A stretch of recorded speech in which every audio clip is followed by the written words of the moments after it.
Hello, and welcome back to the Karena Virginia podcast, where we expect the best and we get it.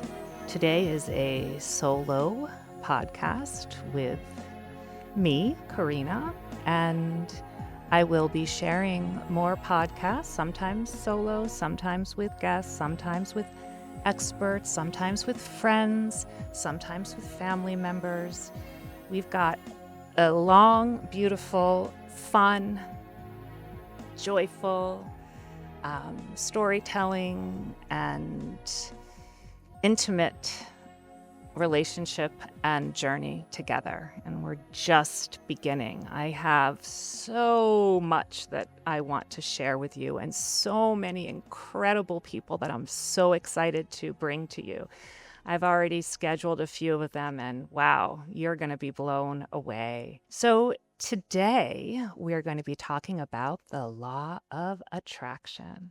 And I'm not talking about the law of attraction in the way of thinking in order to receive. I'm talking about the law of attraction as the way the universe responds to our vibration and how we feel and what we believe to be true, because the universe always mirrors back to us what we feel.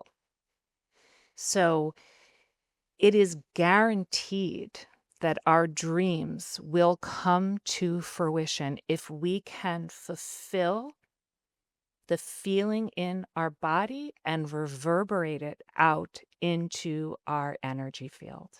And as Einstein said, imagination is more important than knowledge. So we can have all the wisdom, we can read all the books, we can be stimulated nonstop by the external. We can search for external validation. We can consistently work and push and try. But if we are not using our imagination and if we are not going into the embodiment of it, the struggle will be real. And that is because we are so caught up in the thinking mind, and these brains of ours in the head, they can't keep up with this. This work is so simple, but that doesn't mean that it's not challenging. It doesn't mean that it is easy, but it is so simple. When you get into the mode and you create that momentum, the flow happens and the synchronicities happen. And all of a sudden, you just want to start sharing it with the world because you can't believe it. And you are an active participant in your life. And your DNA has a blueprint. You were born to live into the manifestation of your deepest longing and dreams because it's already within you. The thing is that what you desire from the heart, you are desiring because the blueprint is already there. Now it's about using the navigation system without the dead ends, without driving too fast, but with taking the wheel in your own hands and with ease getting into that flow, gently putting your foot on the gas and letting the directions show you where to go. It's not about searching. It's not about stopping every second to make sure that you know which street to turn next.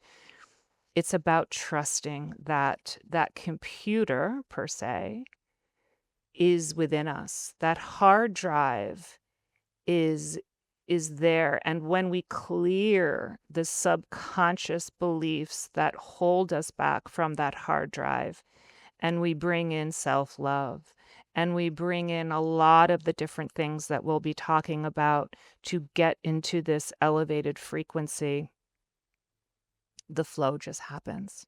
And it's like a seed. It it doesn't work hard to bloom into the most beautiful flower. The sun is provided, the rain is provided, the love is provided. And what happens with a morphic field, which is the energy around a flower, is that those vibrations are sent out to other seeds, giving more of these seeds permission to blossom. So I always say to people, if you want that baby and you want that baby so much, go spend time around babies. Go to the baby shower. And when you're at that baby shower, imagine you sitting there in that chair, opening up baby onesies and baby blankets. Create the wish as if it's fulfilled. Bring your senses in, smell it, see it, taste it, and feel it. It's not just thinking. So, it's interesting because I do love philosophy, and I've studied spirituality much more so than philosophy. And I've been studying spirituality my entire life, but mostly into religions and all religions, really. The Kabbalah, I love. Christianity, I love. And I've been an avid student of Sikhism. And I love to go to a Gurdwara and chant. And I love the Guru Granth Sahib. And I love to go into all holy places.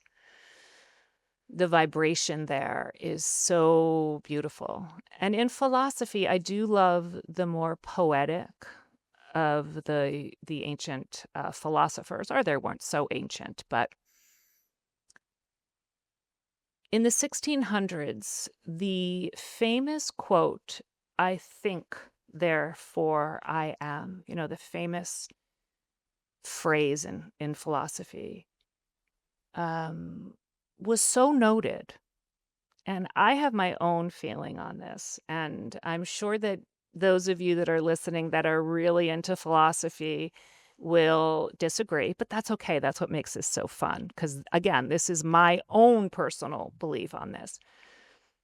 Just like Einstein wasn't able to share what he truly believed in the way of mysticism with the scientists at the time, which I know to be true because I have a friend whose father was a mathematician who spent a lot of time with Einstein. And his father went to Princeton when he was 15 years old, and his brother graduated from Harvard. And this friend of mine is, I would say, a genius, but also a very spiritual person. So we have a lot of conversations about Einstein and where science and spirituality meet. But just like Einstein, he was very dismissed if he brought up anything spiritual because at the time people wanted mathematics. They didn't even really want sacred geometry. They wanted fact.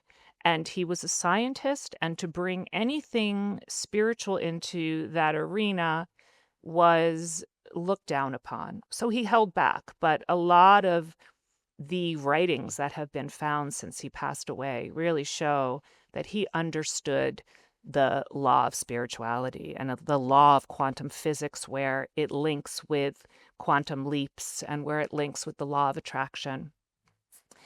But I feel it's the same way, especially in the 1600s with philosophy, because there was another philosopher at the time. I'm pretty sure he was from Italy.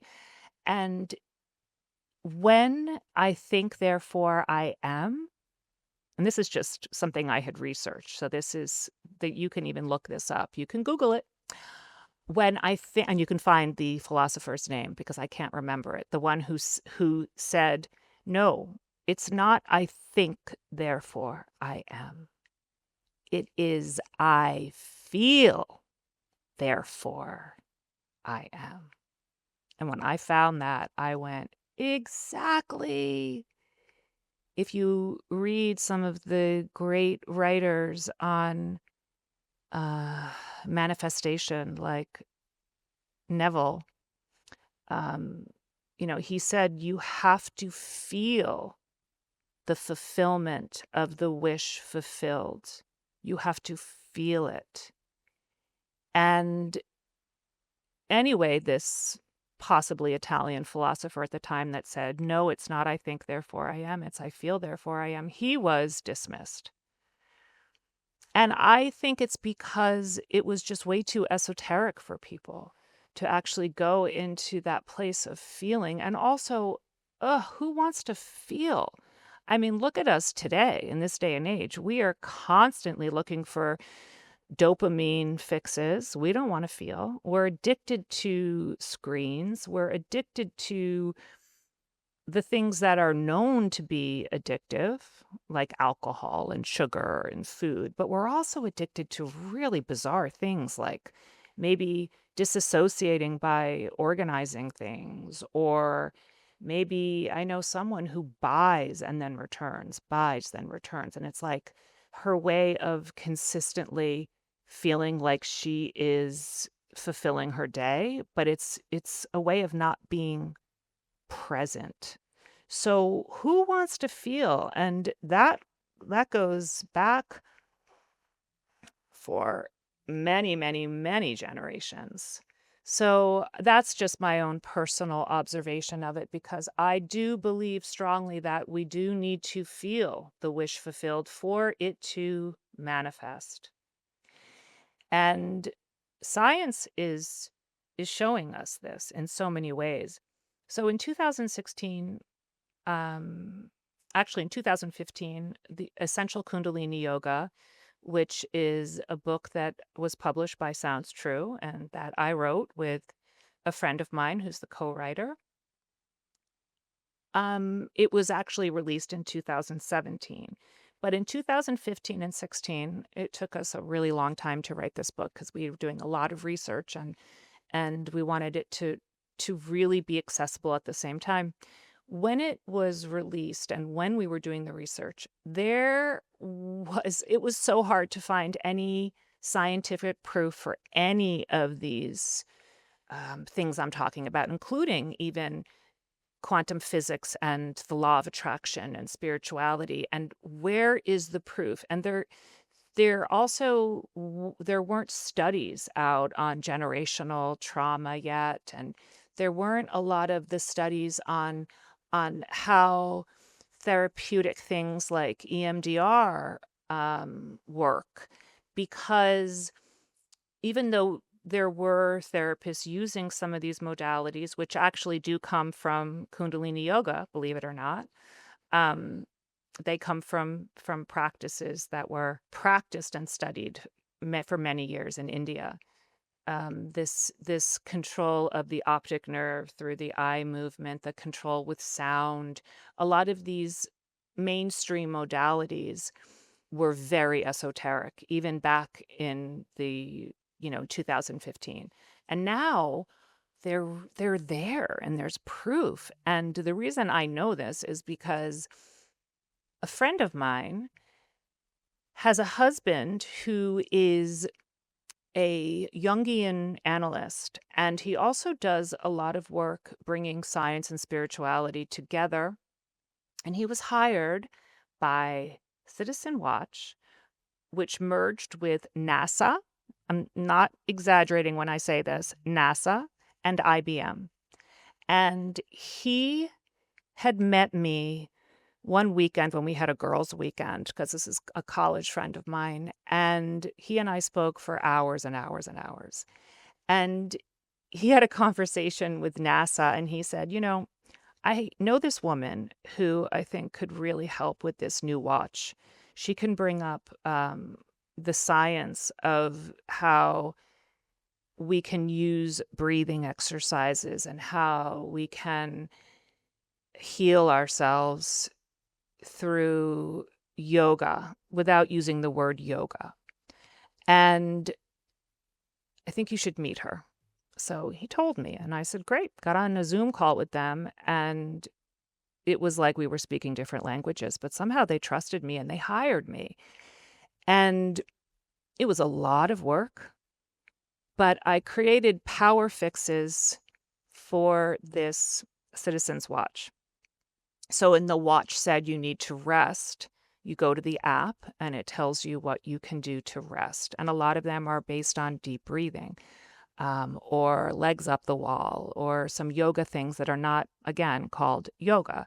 And a lot of people don't like the word yoga. In fact, when I was doing something in the media, and I was talking about it, they told me don't use the word yoga because in the Bible Belt, people feel like it's anti-Christian. And I've had people say that to me as well. So, you know what? We want to bring this to as many people as possible. So we can call it embodiment. We can call it stretching. We can call it finding love within ourselves, moving the energy in our body, or moving Jesus, moving Buddha, moving, the Torah, the words, just whatever it is that works for us. Doesn't have to be, words are just words. But anyway, so the one thing that they said after they said, okay, great, and we're going to give you this amount of money and we're going to, oh, by the way, I also manifested that because at that point I was saying, I really I serve so much, I give so much. I would like to make X amount of money so that I can start X, Y, and Z. And so I just decided I'd feel it. And that's when this job came along. Again, if you are living from your heart and you want to bring money in, and it's because you want to do something that is based on elevating the planet, it'll just arrive. It'll just arrive. If we're thinking of, and prosperity is a beautiful thing. But if we're thinking of, I have to have that red Ferrari, because if I have that red Ferrari, and I don't mean me, because I know my maiden name is Ferrari, I'm just joking, but it really is my maiden name. But I'm not related to the family, as far as I know. But if we're only thinking, I want that red Ferrari because I need to prove to the world, the external world, that I am this, right? If we want that red Ferrari for that reason, we're not working with the law, because even in our body, we're not feeling I want that because of something that is even elevating for ourselves. So what if we want that red Ferrari because we are doing something that is going to elevate the universe and elevate ourselves so that we can be what we're meant to be in the universe, that's a very different way of manifestation, because that's manifestation from the heart. So back to what I was saying before, what they said to me, what NASA said to me at the end when they were offering me this job was, we need scientific evidence footnoted on every single thing that you create. And I went, oh my gosh. So I said, I can do it. I can do it. And then I remembered that when I was writing Essential Kundalini Yoga, it was so hard to find anything scientific that proved anything spiritual. But with this job, which was just a year and a half ago, there's so much science. There are so many studies now, and it's there. So I love this, because for people who are needing to understand with the mind how this works, you can look at the science. For more scientific people, it is right there. And, quantum entanglement, it's so real, and it's discussed now. It's where two particles link together, and those particles link from wherever they are. It could be from New York City to Australia, and that link can create a oneness. And it's amazing to be able to read about these things that many mystical people have experienced in their lives. So when I was doing that job, I really felt called to bring this to the mainstream world as much as possible because of my background in being very dismissed for a lot of my spirituality, and also because I see it all the time where people just kind of they just dismiss a lot of what we don't know because maybe it goes against their belief systems. But so many people are challenged right now, and so many people are so afraid, and so many people are so overstimulated. And again, this very simple process of attracting into our lives our deepest heart's desires does not have to be something that we struggle to achieve. And we'll be talking more and more about how the law of attraction works from this feeling place. And I'll be bringing in more guests that will also be sharing some miraculous stories with you, some incredible healings that are unexplained, some people who have attracted their soulmates and the synchronicities that came up in the process, people who have healed extreme childhood or inner teen trauma, and people who are living their childhood dreams in their adult lives. So for now, don't ask how, just allow. And I'll say that again. For now, don't ask how, just allow. There is so much love and so much light waiting for you. Allow yourself to get out of your own way and maybe just believe. Maybe just a little bit more every day. Just believe. I'll see you soon. I wish you an absolutely beautiful, beautiful week.